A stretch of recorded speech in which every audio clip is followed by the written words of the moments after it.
అధ్యాయము 17-18 వచనములు చదువుకున్నాము.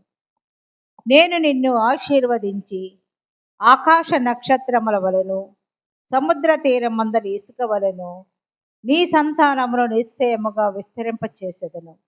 నీ సంతతి వారు తమ శత్రువుల గవిని స్వాధీనపరచుకుందురు. మరియు నీవు నా మాట వినినందున భూలోకములోని జనములన్నీయు నీ సంతానము వలన ఆశీర్వదింపబడును. నాతోడని ప్రమాణము చేసి ఉన్నానని యెహోవా సెలవిచ్చెననెను. దేవుడు తన పరిశుద్ధ వాక్యమును మన వెనుకటిలో దీవించునుగాక.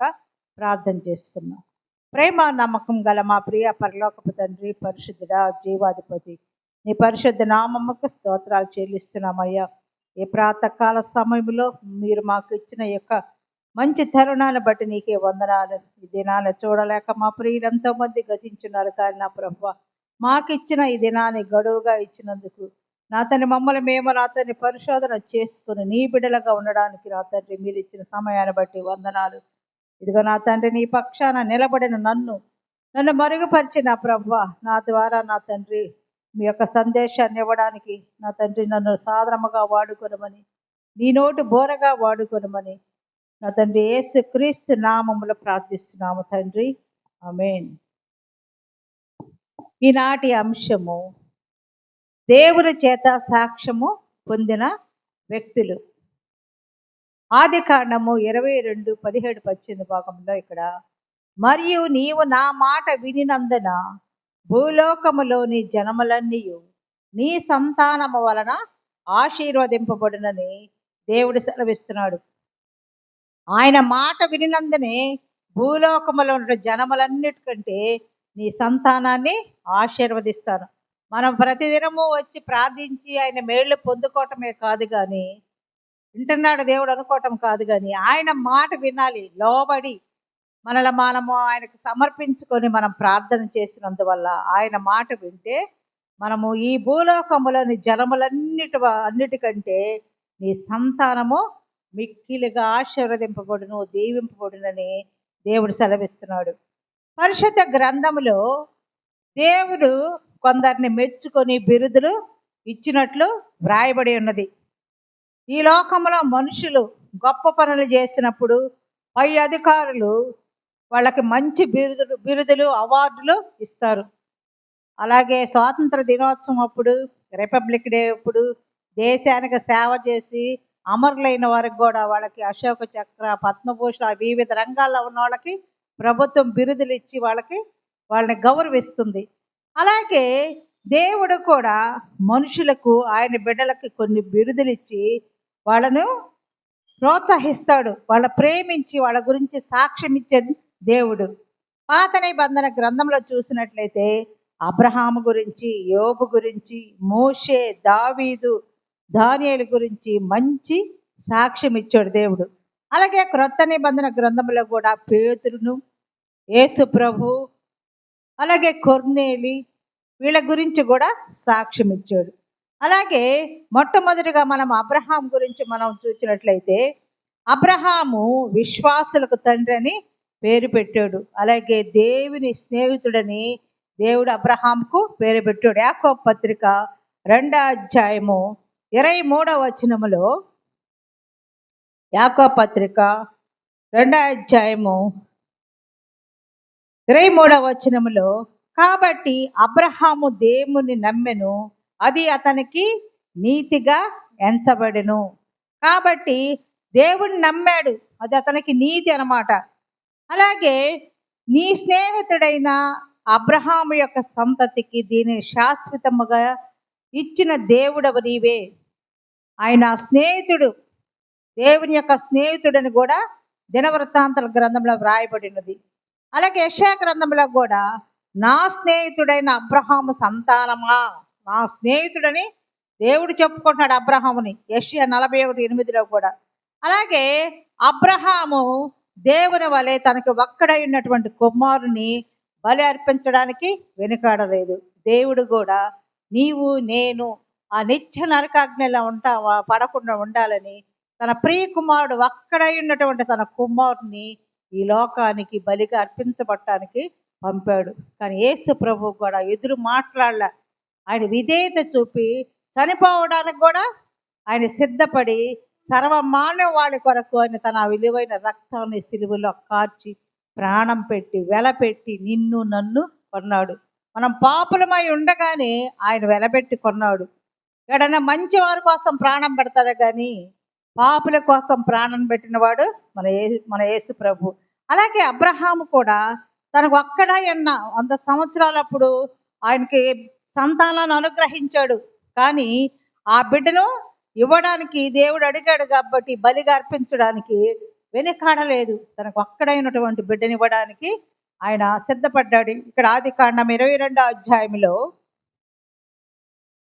ఆదికాండము 22వ అధ్యాయంలో కూడా ఇక్కడ 1 నుంచి చూసినట్లయితే ఇక్కడ అబ్రహామును పరిశోధించాలనుకున్నాడు దేవుడు. ఎట్లంటే అబ్రహామా అని పిలవగానే చిత్తము ప్రభు అని అన్నప్పుడు నీకు ఒక్కడైన నీ కుమారుని అనగా నీవు ప్రేమించి ఇస్సాకును తీసుకుని మోరియా దేశమునకు వెళ్ళి అక్కడ నేను నీతో చెప్పబో పర్వతములు ఒకదాని మీద దహన బలిగా అతనిని అర్పించమన్నప్పుడు ఏం చేశాడంటే అబ్రహాము తెల్లవారినప్పుడు ఆయన ఏం చేశాడంటే తన గాడిదకు గంత కట్టి పనివారిలో 2 తన కుమారుడు ఇస్సాకును వెంట పెట్టుకొని దహన బలి కొరకు కట్టెలు చీర్చి అతడు దేవుడు తనతో చెప్పిన ఆ యొక్క చోటుకి వెళ్ళిపోయాడు. అలాగే అతడు దహన బలికి కట్టెలు తీసుకొని కుమారుడు ఇస్సాకు మీద పెట్టి తన చేతితో నిప్పును పట్టుకొని ప్రయాణమైపోతూ ఉన్నాడు. అప్పుడు ఇస్సాకు అన్నాడు తన తండ్రి అయిన అబ్రహాముతో, తండ్రి అని పిలిచినప్పుడు ఏమి నా కుమారుడు అన్నప్పుడు నిప్పును కట్టెలు ఉన్నావు కానీ దహన బలికి గొర్రె పిల్ల ఏదన్నప్పుడు అబ్రహాం అంటున్నాడు, నా కుమారుడా దేవుడే దహన బలికి గొర్రె పిల్లను చూచుకొని చెప్పినప్పుడు వెంటనే ఎక్కడ బలి అర్పించే ప్రదేశానికి వెళ్ళి ఆడ బలిపీఠం కట్టాడు అబ్రహాము. ఆ బలిపీఠం పైన ఉన్న కట్టెల మీద ఉంచి అబ్రహాము తన కుమారుని వధించడానికి తన చెయ్యి చాపి కత్తి పట్టుకోగానే యెహోవా దూత పరలోకము నుండి అబ్రహాము అని పిలిచి అప్పుడు చిత్తం ప్రభు అన్నప్పుడు అబ్రహాము అతనేమీ చేయకము, నీకు ఒక్కడైన నీ కుమారుని నాకు ఇయ్యడానికి వెనుతీయలేదు కనుక నీవు దేవునికి భయపడేవాడవని ఇందువలన నాకు తెలియబడుచున్నదని చెప్పాడంటే తన కుమారుని ఇవ్వడానికి కూడా ఆయన భయపడలా. ఇంత వయసులో నాకు ఇచ్చాడే, నేను అల్లారు ముద్దుగా పెంచుకున్నాను, మళ్ళీ దేవుడేంటి నన్ను దహన బలిగా అర్పించమంటున్నాడని ఆయన విచారపడలా. ఆ ఒక్కడైన కుమారుని ఇవ్వడానికి ఆయన సిద్ధపడ్డాడు. అప్పుడు దేవుడే అంటున్నాడు, నువ్వు దేవుడికి భయపడేవాడు అని నాకు ఈ యొక్క కార్యం వల్ల తెలుస్తుందని అంటున్నాడు. అలాగే 2వ విషయంలో కూడా సొదొమ గొమొర్రా పట్టణము వాళ్ళు బహుక్రూరంగా పాపంలో ఉన్నప్పుడు ఇక్కడ వాళ్ళు దేవుని దృష్టికి భయంకరమైన పాపం చేసినప్పుడు ఆ దేవుడు వాళ్ళని నాశనం చేయాలనుకున్నప్పుడు అప్పుడు అంటున్నాడు, నా యొక్క స్నేహితుడైన అబ్రహాముకు నేను ఈ విషయాలు దాచేదనా అన్నప్పుడు అబ్రహాం ఏమేం చేస్తాడంటే ఆ సొదొమ గొమొర్రా పట్టణం నాశనం చేయకుండా ఉండడానికి అబ్రహాము దేవునితో మాట్లాడుతున్నాడు. ఆయన ఏమంటున్నాడు, అయ్యా 50 మంది నీతిమంతుల్లో ఒకవేళ 5గురు తక్కువైతే తక్కువైనందుకు ఆ పట్టణం నాశనం చేస్తావా అని దేవుని సన్నిధిలో గోజారుతాడు. అంటే తన నాశనం చేయబోయే పట్టణం గురించి కూడా తన స్నేహితుడు అబ్రహాముకు దేవుడు తెలియపరిచాడు. అంటే స్నేహితుల మధ్య రహస్యాలు దాపరికాలు ఉండవు కాబట్టి అన్ని విషయాలు ఒకరితో ఒకరు పంచుకుంటారు కాబట్టి అబ్రహాముకు దేవుడు తెలియపరిచాడు. అలాగే అబ్రహాము గర్భంలోనే మెస్సయ్య పుడతాడని ముందే చెప్పాడు అనమాట. అందుకే యేసు ప్రభు అబ్రహాము దినములలో ఒకటైనను చూడవలనని అని ఆశపడను అని అన్నప్పుడు పరిసయ్యులు అంటారు, నీకు 50 సంవత్సరాలు లేవే, నువ్వు అబ్రహాము చూచావా అని అన్నప్పుడు అప్పుడు నేను అబ్రహాము కంటే ముందు ఉన్నవాడను అని ప్రభు అంటున్నాడు. అబ్రహాము ద్వారా అన్యజనులు ఆశీర్వదింపబడతారని వారికి నిర్మింపబడిన బంగారు పట్టణము గురించి దేవుడు ముందే చెప్పాడు, అబ్రహాము గురించి చెప్పాడు. హెబ్రీ పత్రిక 11వ అధ్యాయము 10వ వచనములో హెబ్రీ 11:10 దేవుడు దేనికి శిల్పియు నిర్మాణకుడై ఉన్నాడు, పునాదులు గల పట్టణము కొరకు అబ్రహాము ఎదురు చూచుచుండెను. ఎలయనగా దేవుడు దేనికి శిల్పియు నిర్మాణకుడై ఉన్నాడు, పునాదులు గల పట్టణము కొరకు అబ్రహాము ఎదురు చూస్తూ ఉన్నాడు. స్నేహితులు ఒకరి మాట కొరకు ఒకరు గౌరవిస్తారు. అలాగే దేవుడు చెప్పిన ప్రతి మాట జరుగుతుందని అబ్రహాము తెలుసుకున్నాడు. అలాగే అబ్రహాం చేసిన ప్రతి విజ్ఞాపన కూడా దేవుడు అంగీకరించేవాడు. అబ్రహాము మాట దేవుడు ఎలాగ వింటున్నాడో విజ్ఞాపనల ద్వారా మనము కూడా దేవుని విశ్వసించి నమ్మి, దేవుడు నాకు చేయగలడు, నా ప్రభువు నన్ను చేయగలడని మన విజ్ఞాపన ప్రార్థన చేసినట్లయితే ఆయన మాట వినినప్పుడు దేవుడు మన ప్రార్థనలు కూడా అంగీకరించి అవన్నీ కూడా మనం పొందుకుని, అడిగినవన్నీ కూడా మనం పొందుకునేట్లు అనుగ్రహించే దేవుడు. అబ్రహామును ఆశీర్వదించిన దేవుడు మనల్ని ఆశీర్వదించడా? ఎందుకు ఆశీర్వదించడు? మనం ఆయన మాటలు విని ఆయన యందు భయభక్తులు కలిగి ఉంటే ఆయన ఆశీర్వదించినట్ల కుటుంబాన్ని మన మాటలు కూడా అంగీకరించి అన్ని నెరవేర్చే దేవుడు మన దేవుడు. అలాగే రెండవ వ్యక్తి యోబు. యోబు గ్రంథము 1వ అధ్యాయము 8వ వచన భాగంలో, అందుకు యెహోవా, నీవు నా సేవకుడైన యోబు సంగతి ఆలోచించదువా?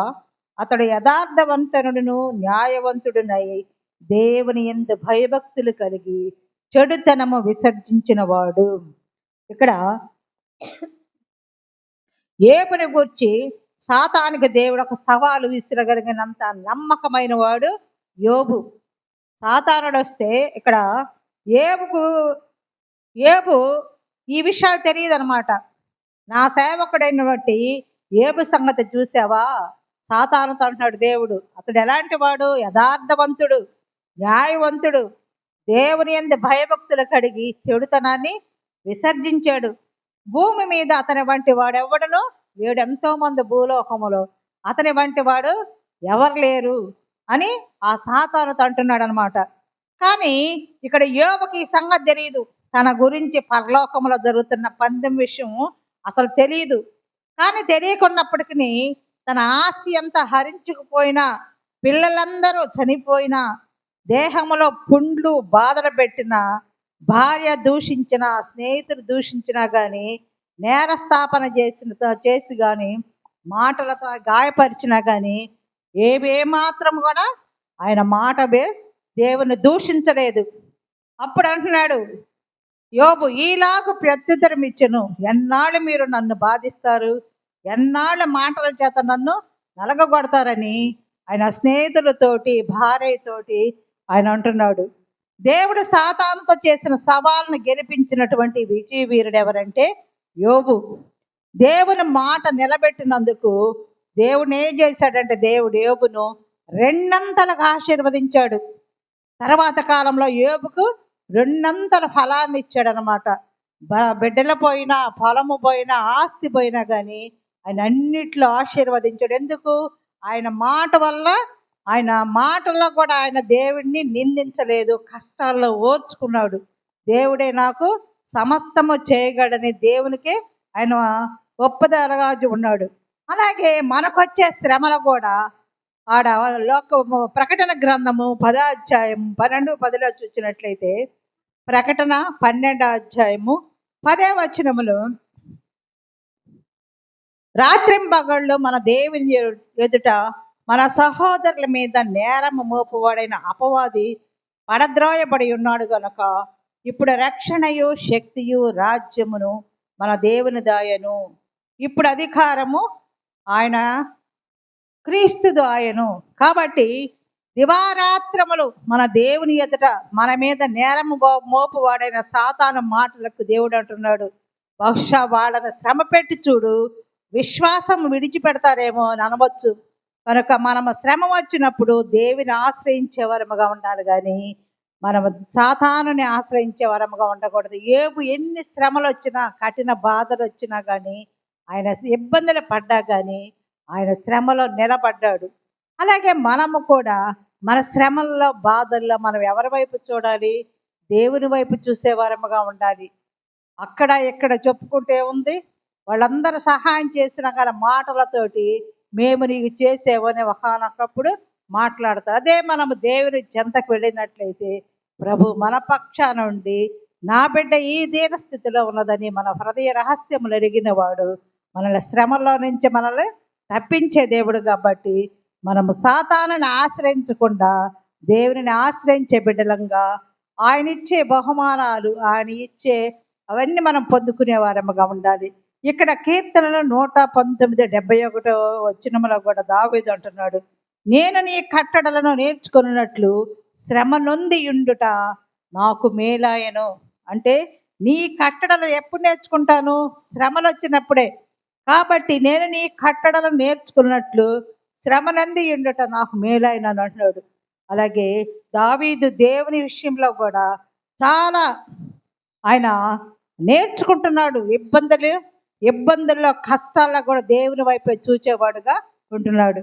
ఇక్కడ మోషే గురించి ఏమంటున్నాడంటే, భూమి మీద ఉన్న వారందరిలో మిక్కిలు సాత్వికుడంట మోషే. ఇక్కడ సంఖ్యాకాండం 12:7 కూడా దేవుడు మోషేని గురించి చెప్తున్నాడు, అతడు నా ఇల్లంతటిలో నమ్మకమైన వాడని సాక్ష్యం ఇస్తున్నాడు. నా ఇల్లంతటిలో మోషే నమ్మకమైన వాడంట. అలాగే సంఖ్యాకాండంలో కూడా మోషే భూమి మీద ఉన్న వారందరిలో మిక్కిలి సాత్వికుడు.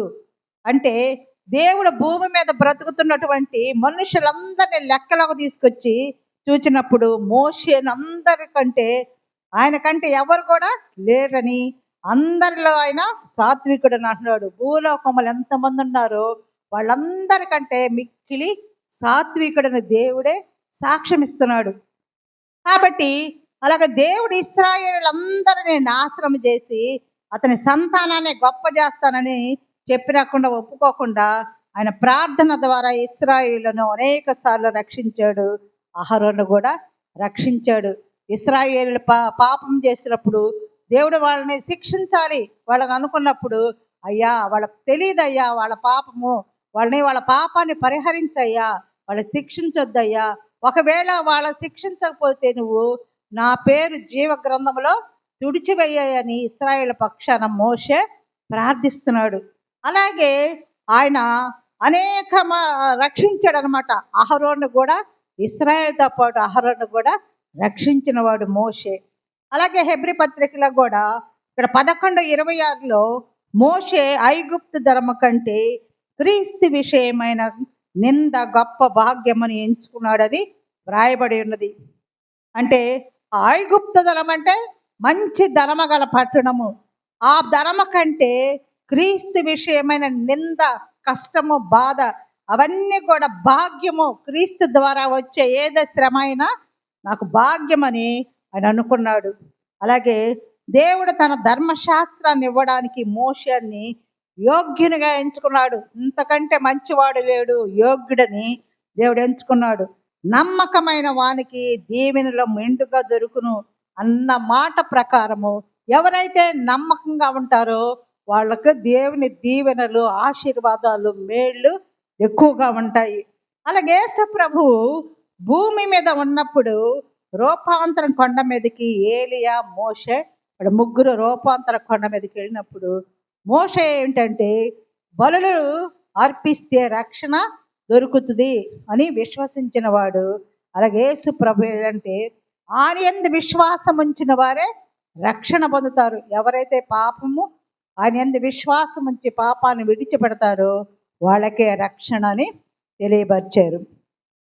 అలాగే 4వ వ్యక్తి ఇక్కడ దావీదుని ఏమంటాడంటే, నా హృదయానుసారుడు యెహోవా తన చిత్తానుసారమైన మనస్సు గల ఒకరిని కనుగొన్నాడు అని సమూయేలు మొదటి గ్రంథము 13:14 వచనములో వ్రాయబడినది. ఎందుకు దావీదు దేవుని హృదయానుసారుడంటే యెహోవా స్తుతికి యోగ్యుడని గ్రహించాడు. గొర్రెలు కాచుకుంటూ ఉన్నాడు అడవిలో. ఆ గొర్రెల మందను కాచుకుంటున్నప్పటి నుంచి ఆయన ఏం చేస్తాడు, ఒక వాయిద్యాన్ని తీసుకొని దేవుని ఆ సమయంలోనే గొర్రెలు కాస్తూనే ఒక వాయిద్యాన్ని తీసుకొని దేవుని స్తుతిస్తూ ఆయన కృపను పొందుకున్నాడు. స్తుతియాగం అర్పించాడు, దేవుని మహిమపరుస్తూ ఉన్నాడు. నేను వానికి రక్షణ కనబరిచినట్లు వాడు మార్గము సిద్ధపరచుకొనెను అనే సత్యాన్ని ఆయన మహిమపరచాలి అనే యొక్క ధ్యేయముతోటి ఆ యొక్క పశువులను ఆ గొర్రెలు కాచుకుంటూనే తనకిచ్చిన పనిలో ఆ సమయంలో వాయిద్యాన్ని వాయిస్తూ దేవుని స్తుతిస్తూ మహిమపరుస్తూ స్తుతియాగా నడిపిస్తూ ఉన్నాడు. అలాగే దావీదు అందుకే దేవుని హృదయానుసారుడు. అంటే ప్రతి క్షణము నేనేం చేస్తే దేవుడు ఏమనుకుంటాడో, ఒకవేళ ఈ పని చేయకపోతే దేవుడు నన్ను ఏమని అంటాడేమో అని ఆయన స్వభావం అన్నమాట. నేను మంచి చేస్తే దేవుడు చూస్తాడు, నేను చేయకపోతే దేవుడు చూస్తాడని తన హృదయాన్ని దేవుని ఎదుట పరిచిన వాడు అనమాట. అందుకే దావీదు నా హృదయానుసారుడని చెప్తున్నాడు. దేవుని కొరకు రోషము కలిగిన వాడంట. గొల్యాతు మీదకి వెళుతున్నప్పుడు జీవము గల దేవుని తృణీకరించుటకు ఈ సున్నతి వాడు ఎవడు అని అన్యుని తృణీకరించాడు. ఈ దేవుణ్ణే తృణీకరిస్తున్నాడే, జీవము గల దేవుణ్ణి, ఈ సున్నతి వాడు ఎవడు అసలు అని ఆ యొక్క గొల్యాతు మీదకి చిన్న బాలుడుగా ఉన్నప్పుడే వెళ్ళాడు. సింహం యొక్క బలము నుండి, ఎలుగుబంటి బలము నుండి నన్ను రక్షించిన యెహోవా ఈ ఫిలిస్తీని చేతుల నుండి నన్ను రక్షిస్తాడు అని నమ్మాడు. దావీదుకి ఎన్నో మేలు చేశాడు దేవుడు అంతకుముందు. ఆయన బలాన్ని ఇచ్చాడు, ధైర్యాన్ని ఇచ్చాడు. అలాగే ఒకసారి ఎలుగుబంటి నుండి అలా సింహము నుండి రక్షించిన దేవుడు ఈ యొక్క ఫిలిస్తీన్ని నాకు అప్పగించడా, ఈ ఫిలిస్తీన్ని నేను హతమ చేస్తానని నమ్మకంతో ఉన్నాడు. కాబట్టి మనం కూడా మనకు దేవుడు ఎన్నో మేళ్ళు చేస్తాడు ఇంతకు ముందు. ఆ మేళ్ళని మనం మరవకుండా ఆయన ఎల్లప్పుడూ ఆయన మనకు చేసిన ఆ యొక్క మేళ్ళని మరవకుండా ఆయన స్తుతిస్తూ మహిమపరుస్తూ ముందుకు వెళ్ళే వారముగా ఉండాలి. ఆయన దేవుని శక్తిని గ్రహించే వారముగా ఉండాలి. ఈ లోకములో మనల్ని ఎవరు విడిపింపరు. సాతాన బంధకములో నుండి, మన యొక్క కష్టాల నుండి, బాధల్లో నుంచి దేవుడు ఒక్కడే తన ప్రియ కుమారుడు మనల్ని చెయ్యి పట్టి లేవనెత్తేవాడు, మనల్ని ఆదరించేవాడు, మనల్ని ప్రేమించేవాడు. ఆయన బిడ్డలంగా మనం ఏది అడిగినా కానీ ఆయన సమస్తాన్ని మనకు ఇవ్వగలిగిన దేవుడు మనకున్నాడు. ఈ లోకములో ఎవరు మనల్ని దగ్గరగా చేరనీయ స్థితిలో ఉన్నప్పటికీ దేవుడు నమ్ముకుంటే ఆయనే నీకు కుమారుడా, ఆయనే మనకు తల్లి తండ్రి అన్ని సమస్తములు ఇవ్వడానికి ఆయన సిద్ధముగా ఉన్నాడు. ఎప్పుడు మనం భయభక్తులతో ఆయన నమ్మి విశ్వసించినప్పుడే అవన్నీ మనము పొందుకునే వారముగా ఉంటాం. అలాగే గొల్యాతు అన్నాడు, నీవు తిరస్కరించిన సైన్యముల అధిపతి యెహోవా పేరట నీ మీద కొచ్చుచున్నానని ధైర్యముగా గొల్యాతు మీదకి దావీదు వెళ్తున్నాడు. గొల్యాతు ఎంతో ఎత్తుగలవాడు, అన్ని ధరించాడు యుద్ధములో. కానీ దావీదు చిన్న బాలుడు. కానీ గొల్యాతుకు భయపడుతున్న సైనికులందరికీ యెహోవా కత్తి చేత ఈటి చేత రక్షించేవాడు కాదని, యుద్ధము యెహోవా చేస్తాడని నిరూపించాడు ఆ యొక్క బాలుడైనటువంటి దావీదు. అలాగే ఇశ్రాయేలు దేవుడు ఉన్నాడని లోక నివాసులందరూ తెలుసుకున్నట్లు అందరికీ సాక్ష్యంగా నిలిచాడు. దేవుడు సాతాను యొక్క సౌలును చంపడానికి కూడా అనేక అవకాశాలు వచ్చినది. గొల్యాతుని చంపివేశాడు. అలాగే సౌలును చంపడానికి కూడా దావీదుకి ఎన్నో అవకాశాలు వచ్చినప్పుడు, కానీ దేవుడు అభిషేకించిన వారిని నేను చంపను అని ఆ యొక్క సౌలుని వదిలివేశాడు. దేవుడు దావీదులో ఉన్నటువంటి ఈ లక్షణాలని చూసి ఇష్టపడ్డాడు. నా హృదయానుసారుడు దావీదని ఒక సాక్ష్యం ఇచ్చాడు. అలాగే 5వ వ్యక్తిగా దానియేలు నీవు బహు ప్రియుడవు అంటున్నాడు. నీవు బహు ప్రియుడవు. దానియేలు 9:23 కూడా నీవు బహు ప్రియుడవు గనక నీ విజ్ఞాపనము చేయు ఆరంభించినప్పుడే బబులోను చెరలో ఉన్న వ్యక్తితో ఒకరి క్రింద బానిసత్వము అనుభవిస్తున్న సమయంలోనే చూచానంటున్నాడు. వీళ్ళు ఈ యొక్క బబులోను చెరబట్టబడిన వాళ్ళలో దానియేలు ఉన్నాడు. వెళ్ళినప్పుడు అప్పుడు రాజు ఈ యొక్క దానియేలు అంటున్నాడు, రాజు భుజించే భోజనము పానము ద్రాక్షారసమును పుచ్చుకొని తన్ను అపవిత్రుడు కాకుండానట్లు వాటిని పుచ్చుకొనకుండా సెలవమని ఏడుకుంటాడు. ఆ రాజు భోజనం వద్దు, ద్రాక్షారసం వద్దు, అవన్నీ తీసుకొని నేను అపవిత్రుడు కాకుండానట్లు నాకు ఆ యుద్ధని సెలవివ్వమని వేడుకుంటాడు. ఇలా వేడుకొనడం ద్వారా పరిశుద్ధతను కాపాడుకోవడంలో అతను ఆతృత కనిపిస్తుంది. ఏది పడితే అది తినడం వల్ల కొంతమంది అయితే వాళ్ళకి ఇష్టానుసారంగా తినకూడని నిషేధించినవి కూడా తింటారు. కానీ దానియేలు ఇవన్నీ తిని తనను అపవిత్రపరుచుకోకుండా ఆయన నాకు ఇవ్వకుండా ఉండాలని కోరుకుంటున్నాడు.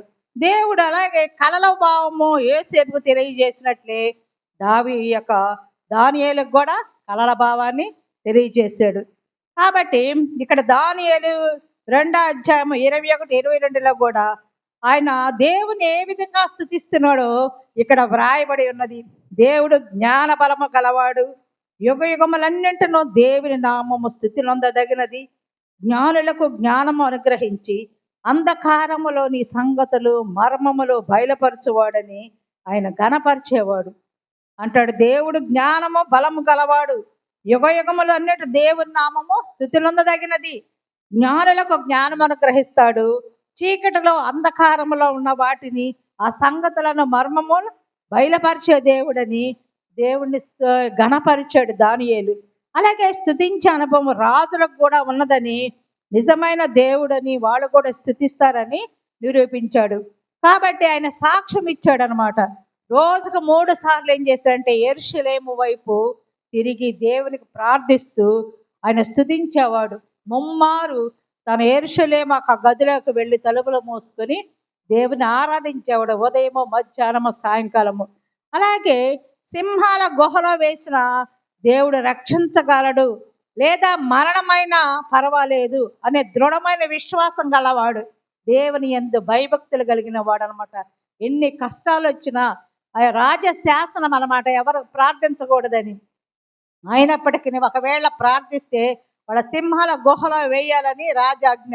అయినా కూడా ఆజ్ఞ తెలిసి కూడా రోజుకి ముమ్మారు ప్రార్థన చేసినప్పుడు, ఒకవేళ సింహాల బోనులో వేసినా, నేను చంపివేసినా పర్లేదు, నేను మరణమైనా పర్లేదు అనే దృఢ విశ్వాసము దేవుణ్ణి కలిగిన వాడు దానియేలు. ఈ ప్రభుత్వాలు ఆధిపత్యాలు నశించి దేవుడు తన రాజ్యాన్ని ఎప్పుడు స్థాపితం చేస్తాడు అని తెలుసుకోవడానికి ఆయన ప్రార్థించినప్పుడు దేవుడు దానియేలుకి ఎన్నో శ్రేష్టమైన దర్శనాలు తెలియజేశాడు.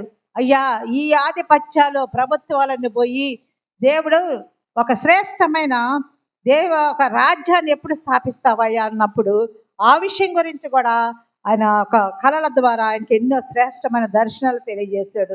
అలాగే క్రీస్తు విరోధ రావడం, చివరకు క్రీస్తు రాజ్యం స్థాపింపబడే వరకు తెలియజేశాడు. మహిమ గల దేవుడు దానియేలుకు అన్ని విషయాలు తెలియపరిచాడు. బహుప్రియుడుగా ఆయన్ని ఎంచుకున్నాడు. నీవు బహుప్రియుడు అని దానియేలు గురించి సాక్ష్యం ఇచ్చాడు. అలాగే క్రొత్త నిబంధన గ్రంథములో కూడా యేసు ప్రభు గురించి, పేతురు గురించి రాయబడి ఉన్నది. పేతురు గురించి అయితే మత్తయి సువార్త 16వ అధ్యాయము, మత్తయి సువార్త 16వ అధ్యాయము 18, 19 వాక్య భాగంలో ఇక్కడ పేతురు గురించి, మరియు నీవు పేతురువు, ఈ బండ మీద నా సంగమును కట్టుదును, పాతాళలోక ద్వారములు దాని ఎదుట నిలవ నేరమని నేను నీతో చెప్పుచున్నాను. పరలోక రాజ్యం యొక్క తాళపు చెవులు నీకిచ్చెదను. నీవు భూలోకమందు దేన్ని బంధింపబడదువో అది పరలోకమందును బంధింపబడును, భూలోకమందు దేన్ని విప్పుదువో అది పరలోకమందును విప్పబడునని అతనితో చెప్పెను. కాబట్టి ఇక్కడ పరలోక రాజ్యం యొక్క తాళపు చెవులు నీకు ఇస్తాను, భూలోకమందు దేన్ని బంధిస్తూ అది పరలోకమందును బంధింపబడునని ఆ యొక్క పేతురుతో చెప్తున్నాడు. పేతురుని ఒక రాయి లేదా బండని పిలుస్తున్నాడు. క్రీస్తు ముఖ్యమైన మూలరాయి కాబట్టి మనం అపోస్తలులు వేసిన పునాది మీద కట్టబడుచున్నాము. మత్తయి సువార్త 7వ అధ్యాయము 24వ వచన భాగంలో ఇక్కడ కాబట్టి ఈ నా మాటలు విని వాటి చొప్పున చేయు ప్రతివాడు బండ మీద తన ఇల్లు కట్టుకున్న బుద్ధిమంతుని పోలి ఉండెను. వాన కురిసెను, వరదలు వచ్చెను, గాలి విసిరి ఆ ఇంటి మీద కొట్టెను గాని దాని పునాది బండ మీద వేయబడను కనుక అది పడిపోలేదు. మనం బుద్ధిమంతుని పోలి ఉండాలి. ఎలాగా? ఆయన మాటలు విని, అలాగే ఆ వాటి చొప్పున చేయవాడు బండ మీద తన ఇల్లు కట్టుకున్న బుద్ధిమంతుని పోలి ఉంటాడంట. వాన వచ్చినా, వరద వచ్చినా, గాలి విసిరి ఆ ఇంటి మీద కొట్టినా కానీ ఆ పునాది ఎక్కడుంది? బండ మీద. క్రీస్తు అనే బండ మీద కట్టుకున్న కాబట్టి మరియు మనము గట్టిగా ఉంటాము. ఆ పునాది గట్టిగా ఉన్నది కాబట్టి ఈ నా మాటలు విని వాడు చొప్పున చేయని వాడు ఎలా ఉంటాడంటే ఇసుక మీద తన ఇల్లు కట్టుకున్న బుద్ధిహీనుని పోలి ఉంటాడు. వాన కురిసెను, వరదలు వచ్చెను, గాలి విసిరి ఆ ఇంటి మీద కొట్టెను, అప్పుడు అది కూలబడెను, దాని పాటు గొప్పదని చెప్పెను. అంటే మనము దేవుని వాక్యాన్ని విని దేవుని నమ్మి బుద్ధిమంతులముగా బండనే క్రీస్తు మీద మనం నిలబడి కట్టుకున్నట్టయితే మనల్ని సాతానుడు ఈ లోకముల శ్రమలు కష్టాలు ఏమీ చేయలేవు. ఎందుకంటే దేవుని చేతిలో మనం ఉన్నాము. అలాగే దేవుని ఎరగని వాడు ఎలా ఉన్నారంటే ఆ యొక్క ఇసుక మీద తన ఇల్లు కట్టుకున్న బుద్ధిహీనుని పోలి ఉన్నాడంట. వాన కురుస్తుంది, వరదలు వచ్చును, గాలి విసిరి ఆ ఇంటి మీద కొట్టినప్పుడు అది కూలిపోతుంది, గొప్ప పాటు గలదనమాట. కాబట్టి మనం ఆ యొక్క సాతాను యొక్క యుక్తిలో ఉండకుండా మనం బలమైన దేవుని చేతిలో ఉండాలంటే మనం ఆయన్ని అంగీకరించాలి. ఆ బండ మీద క్రీస్తు అనే పునాది, ఆయన బలమైన చేతి కింద మనము ఉండాలి. అలాగే ప్రతి విశ్వాసి కూడా అనేక మంది మీ క్రీస్తు వద్దకు నడిపించే వారముగా ఉండాలి. మనము వాక్యం వినడమే కాదు కానీ, మనం రక్షింపబడటమే కాదు కానీ, మనము దేవుని చేతిలో ఉండటమే కాదు కానీ, మనలాగే రక్షింపబడి మనము కూడా ఇతరులను దేవుని యొద్దకు నడిపించే వారముగా ఉండాలి. వాళ్ళ ఆత్మలను రక్షించే వారముగా ఉండాలి. మనం పెద్ద పెట్టుబడి పెట్టి డబ్బులు పెట్టి చేయలేము కానీ దేవుడు మనకి ఇచ్చినటువంటి మేళ్లను ఇతరులకు చెప్పి ఆ బిడ్డలను కూడా మనం ఆత్మలు రక్షించే వారముగా ఉండాలి. ఇక్కడ ఆఖరిగా యేసు ప్రభు మత్తయి సువార్త 3వ అధ్యాయము 16-17 వచనములో యేసు బాప్తిస్మ పొందిన వెంటనే నీళ్ళలో నుండి ఒడ్డుకు వచ్చెను. ఇదిగో ఆకాశము తెరవబడెను, దేవుని ఆత్మ పావురము వలె దిగి తన మీదకి వచ్చుడు చూచెను. మరియు ఇదిగో ఈయనే నా ప్రియ కుమారుడు, ఈయన యందు నేను ఆనందించుచున్నానని ఒక శబ్దము ఆకాశములో నుండి వచ్చెను. అలాగే ఒక స్నేహితుని గురించి, ఒక నమ్మకమైన సేవకుని గురించి దేవునికి బహుప్రియమైనవిగా మనం చూస్తున్నాము. ఇప్పుడు తండ్రి మరియు కుమారుని యొక్క సంబంధం ఎలా ఉంది? కుమారుడు తండ్రి ఎడల ప్రేమ కలిగి ఉన్నాడు. ఈ కుమారుడు తండ్రి మాటకు లోబడి మానవాళి రక్షణ కొరకు తన ప్రాణం పెట్టడానికి వెనుకాడలేదు. కాబట్టి మరణము పొందినంతగా విధేయత చూపి తన స్వరక్తం ఇచ్చి ఒక రాజ్యాన్ని స్థాపించాడు. సాతాను చేతుల నుండి సమస్తమును జయించి తండ్రికి అప్పగించాడు. తండ్రి కుడిపార్శ్వమున కూర్చుండి అందరూ పరలోకం చేరేంత వరకు నీ కొరకు నా కొరకు ఆయన విజ్ఞాపన ప్రార్థన చేస్తూనే ఉన్నాడు. కాబట్టి ఆయన ప్రార్థిస్తూ ఉన్నాడు. కాబట్టి మన జీవితాలు ఎలా ఉండాలి?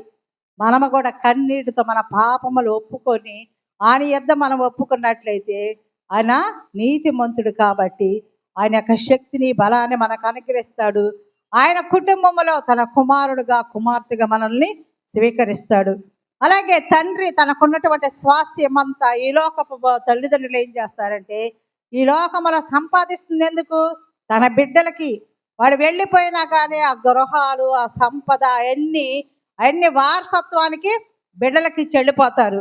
అలాగే పరలోకపు తండ్రి కూడా తన స్వార్జితాన్ని తన పరలోక పట్టణంలో ఉంటున్నాడు కాబట్టి ఆయన బిడ్డలు కూడా ఆయన దగ్గర, ఆయన ఎక్కడైతే ఉంటున్నాడో అక్కడికి తీసుకెళ్లాలని, ఆ స్వాస్థ్యాలని ఆస్తిని మనకు సమాన వారసులుగా చేయాలని యేసు ప్రభు కూడా ఆశపడుతూ ఇప్పటికి కూడా నీ గురించి నా గురించి తండ్రికి విజ్ఞాపన ప్రార్థన చేస్తున్నాడు. మనము కూడా ఈ మానవులలాగే దేవుని చేత మంచి సాక్ష్యం పొందే వారిగా ఉండాలి. ఇక్కడ అబ్రహాముని అంటున్నాడు విశ్వాసులకు తండ్రి, దేవుని స్నేహితుడు అంటున్నాడు. అబ్రహాము నా స్నేహితుడని అంటున్నాడు. అలాగే యోబుని కూడా దేవుడు అంటున్నాడు అతడు నమ్మకమైన వాడు అని అంటున్నాడు. తర్వాత ఆయన యథార్థవంతుడు, న్యాయవంతుడు, దేవుని యందు భయభక్తులు కలిగిన వాడు అనే సాతానుతోనే ఛాలెంజ్ చేస్తున్నాడు. అలాగే శ్రమలు వచ్చినప్పుడు మనం ఏబును తలుసుకొని ఏబుకి ఎంత కఠిన శ్రమల్లో కూడా దేవుణ్ణి మరవలేదు. అలాగే మోషన్ గురించి అంటున్నాడు భూమి మీద ఉన్న వారందరిలో మిక్కిలి సాత్వికుడు, అతడు నా ఇల్లంతటిలో నమ్మకమైన వాడు అంటున్నాడు. అలాగే దావీదుని గురించి నా హృదయానుసారుడు అని దేవుడు సెలవిస్తున్నాడు. అలాగే దానియేలుకు నీవు బహుప్రియుడు అంటున్నాడు. కాబట్టి మనము కూడా ఈ పేతురునేమో బండ అంటున్నాడు, పేతుర్ని బండ అని అంటున్నాడు. క్రీస్తే బండ కాబట్టి ఆ బండ మీద పునాది మీద మనం ఉండాలి. యేసు ప్రభువు దేవుడు తన ప్రియకుమారుని పంపించాడు నీ కొరకు నా కొరకు. ఆయన యందు విశ్వసించినట్లయితే ఆ యొక్క స్వాస్థ్యాన్ని మనకి ఇవ్వడానికైనా ఎదురు చూస్తున్నాడు. ఈరోజు నీ గురించి నా గురించి దేవుడు ఏ సాక్ష్యము చెప్తాడు? మనం ఏ సాక్ష్యం కలిగి ఉన్నాము? నామకార్థమైన జీవితంలో ఉంటున్నామా? దేవుని బిడ్డలుగా ఆయన యందు ప్రశంసింపబడే బిడ్డగా ఉంటున్నామా? ఈ సమయంలో మనల్ని మనం పరిశీలన చేసుకొని ఆయన కుమార్తెగా కుమారుడుగా ఉన్నట్లయితే ఆయన స్వాస్థ్యాన్ని మనకి ఇచ్చే దేవుడుగా ఉంటున్నాడు. మనం అందరం తలలో వంచి ప్రార్థన చేసుకుందాం.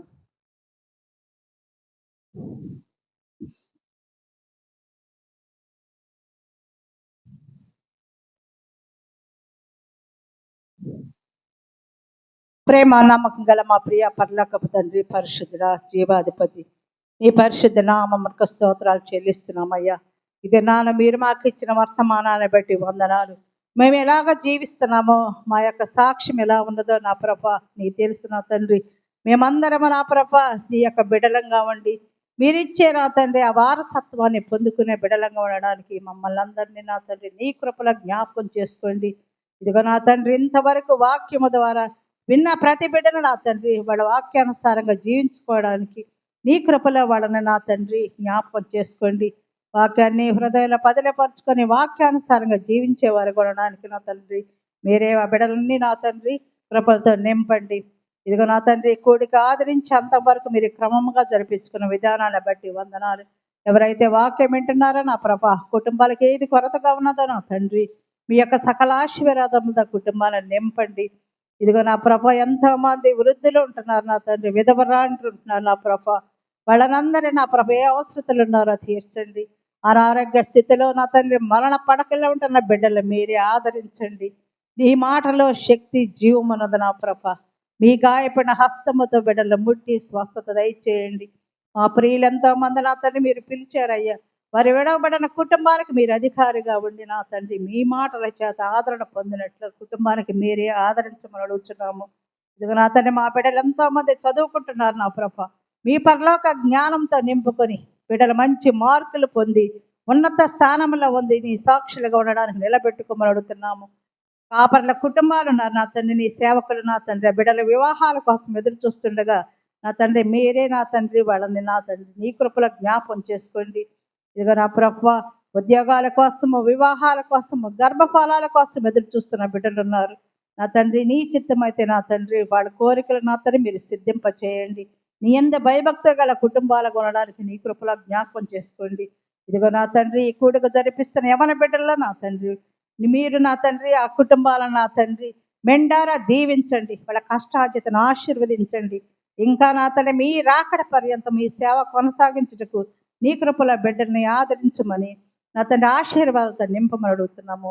ఇవ యొక్క కోడికలో నా హాజరైన ప్రతి ఒక్క బిడ్డలు నా తండ్రి ఎంతో మంది నా తన ప్రార్థించి ఉన్నారు, పాటలు పాడారు. ఈ సేవలో పాలు పంపులు పొందిన ప్రతి బిడ్డను ఆశీర్వదించి వాళ్ళ ఏ అవసరతలో ఉన్నారో నా తండ్రి మీరే తీర్చండి. దేవా మీకు మరుగైనది ఏమి లేదు నా ప్రభ. హృదయ రహస్యములు ఎరిగిన వాడ నా తన మీ అవసరతలు ఉన్నామో నా ప్రభ నీ కృపలో మమ్మల్ని జ్ఞాపకం చేసుకోమని అడుగుతున్నాము. ఈ వాక్యమే నీ వాక్యానుసారంగా జీవించడానికి ఇష్టపడిన ప్రతి బిడ్డను నా తండ్రి నీ కృపలో మేళ్లతో నింపమని యేసు జీవము గల పరిశుద్ధ నామములో ప్రార్థిస్తున్నాము తండ్రి. ఆమేన్. పరలోకమందున్న మా తండ్రి నీ నామము పరిశుద్ధ పరచబడును గాక, నీ రాజ్యము మాకు వచ్చును గాక, నీ చిత్తము పరలోకమందు నెరవేర్చున్నట్లు భూమి యందు నెరవేరును గాక. మనదిన ఆహారము నేడు మాకు దయచేయము. మా రుణస్థులను మేము క్షమించిన ప్రకారం మా రుణములను క్షమించు. మమ్మల్ని శోధనలోనికి తేక కీడు నుంచి తప్పించు.